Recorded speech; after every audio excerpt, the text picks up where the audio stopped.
and then we're going to move on to looking at application data, right? So statistical data provides a high-level or general overview of network traffic over time, such as hours, days, weeks, months. Answer the question, okay, who are the top pair of destination IP and port? Who are the top talkers in the network? How much net queries are we receiving in a day? Who downloads the most data? And so on. Okay. It's used to form a baseline to look for deviations. Okay. So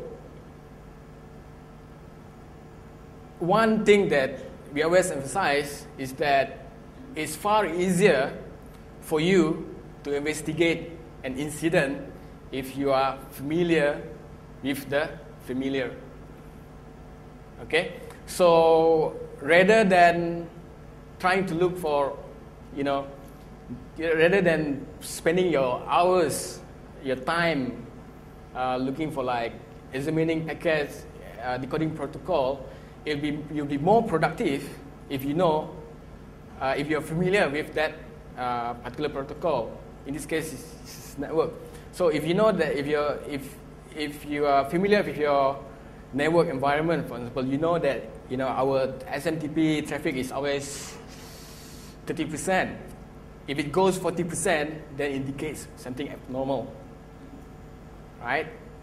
So that's the idea here. If if you are familiar with a HTTP connection, for example, if you're familiar with HTTP protocol, you will be able to detect. It'll be easier for you to detect covert channel hidden in HTTP protocol, right? So always, try to familiar yourself with protocols, with your, with your network environment. Okay, so that's the statistical data. It's usually used in a reactive manner, so I think that's practically true for everyone. It's used for when something jumps, when your graph jumps, go haywire, and then you start doing something on it. The other data that you'll be interested to look at will be the network session. Okay, so or network flow. Now, network flow is a set of traffic that is related to the same stream. Okay, it's equivalent to a call. When you're making a call to someone, hello, how are you? Let's go for a date. Blah blah blah. Then you hang up. Bye bye. So that is one session. Okay, so you have a start time and the last time, and a few other information such as duration, how many bytes are transferred, and so on. The port. Okay, so think of it as one communication between one complete communication between two endpoints, right? So the start time, basically, usually the first packet in the flow. Some network flow tools have a different definition of start time and stop time or end time. Okay, they may use terms like last time or they may use terms like end time, but we normally use start and last time. Okay, and the last time, again, the last time may increase with the age of the flow and depends on the configuration of the flow meter. So, if you're using a software that analyzes flow and reconstruct the session, the flow session automatically, you got to know how it defines the last time. It probably have a configuration that says, okay, the start time, the duration should be 5 minutes, right, or 120 seconds. But so what happens is if you have a long session like HTTP download that takes about 30 minutes, instead of one flow, you're gonna get like six flows. Okay, so there's something to keep in mind.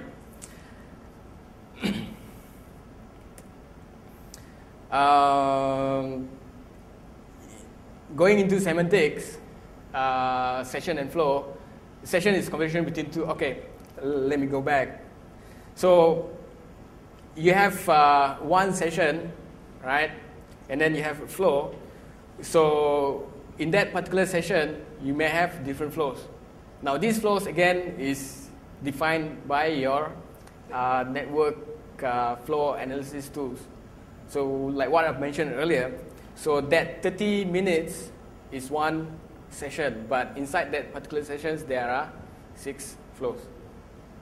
Okay, so that's the reason why is, like I explained here, the start time and last time is delimited based on the configuration of the flow meter. And then we have things like unidirectional and bidirectional flow. Unidirectional will be single direction, bidirectional will be both direction. Okay, so in this example, the top box is unidirectional. You see the direction from host A to host B, and the total bytes transfer is 50 bytes. The second one will be host B to host A. Host A returns, basically host B returns total of 100 bytes to both host A. So if you view the data in bidirectional, you will see the connection host A, host B, total bytes 150 bytes, source bytes will be 50, and the destination bytes will be 100. So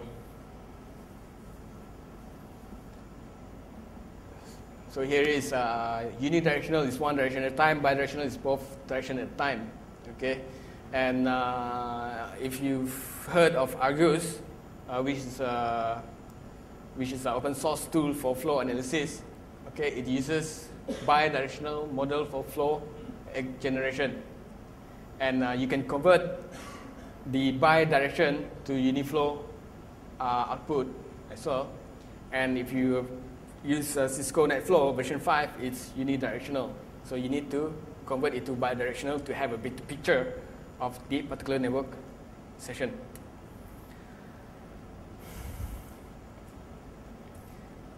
Yeah, I'm going to finish this up, then I pass it to him because I don't want to hog the microphone.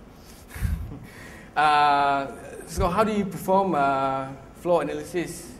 If we have time, we will show you the examples later. So when you perform generic flow analysis, right, it's statistical and it's based on session. You don't look at the payload. There's no false positive or negative because you're looking at connections again. You don't care about the content or the payload of the packet. If there is a covered channel in that particular session, there's no way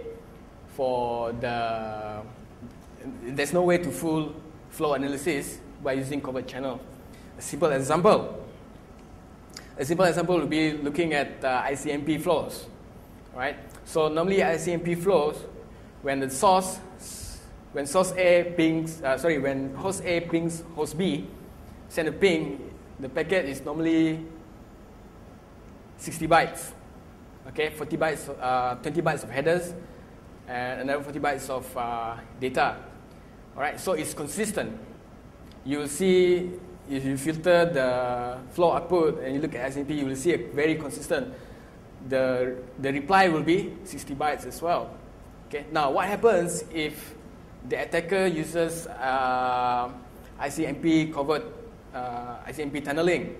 Okay, you will see the size of the packet will vary. Okay, you will get small source bytes and very large destination bytes return from the destination. So if you're an analyst and you look at this, you'll be like, how come the size differs from each? How come the size is not consistent? So this may indicate a covert channel through HTTP, right? It's encryption neutral. Again, we're not looking at contents, and of course, it's used for anomaly detection, DDoS detection, and network reconnaissance, etc. Here are some terms. I'm not sure I want to go through each of these, but you have the start you have the start time and end time, the length, total packets per flow. What's the summary of the data transfer, and you probably have the route info as well. Okay, these are the some of the basic metrics. If you're looking at IP, you're looking at source and destination IP, and maybe TTL. If you're looking at TCP, going further down, you look at source and destination ports and TCP flags. So you can see the status of that particular flow, whether it's ongoing or whether it's completed, right? Based on the TCP flags. For UDP, you can look at the source and destination ports. ISMP, you can look at type and code. So you can detect things like DOS attempt, worm activities, and port scanning in the flow. Why? Most of these types of activities will have high connection rate. So you will see a lot of flows, a lot of flows. The packet rate, for example, the connection rate, and the packet rate, you can see a lot of packets from one source to another, from one source to many sources. Okay, so a sudden appearance of high packet rates linked to previous session with IDS alerts may indicate successful compromise. So if there is a machine on your network that suddenly starts to generate a lot of outgoing traffic, then it could mean that the box has been compromised, and now the worm is trying to infect or scan the entire machine, the machines on the network.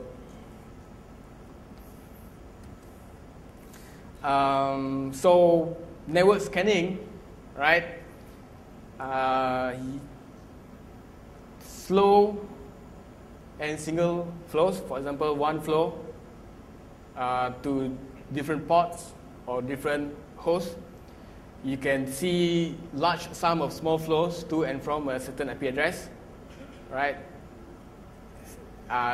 Sync or TCP sync to a few IP address, a few ports, and the characteristic would be things like you will see a lot of RSTs, return RSTs from resets from the host, from the destination, because the port is not open, for example, or for TCP and SMP import unreachable for UDP. So you can detect all kinds of network activities from flow.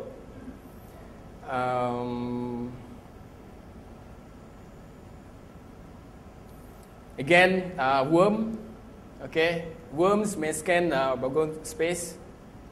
Okay, address space that are not used and should not be used. For example, payload may be downloaded from specific malicious sites. Source address is usually spoof, and each variant. So if you're looking at different variants of malware, most of them have identical payload size. Okay, they target multiple hosts, but only a single port on each host. So this is true for most of the worms. They may target one port or maybe two ports. Okay. Now, covert channel.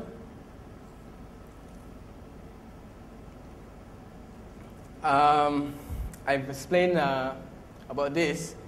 The purpose of the covert channel is, for the attacker to hide the tracks and also to bypass filtering or detection devices. If your network is very heavy, then it's very difficult to track. Okay, It's carried over well-known protocols.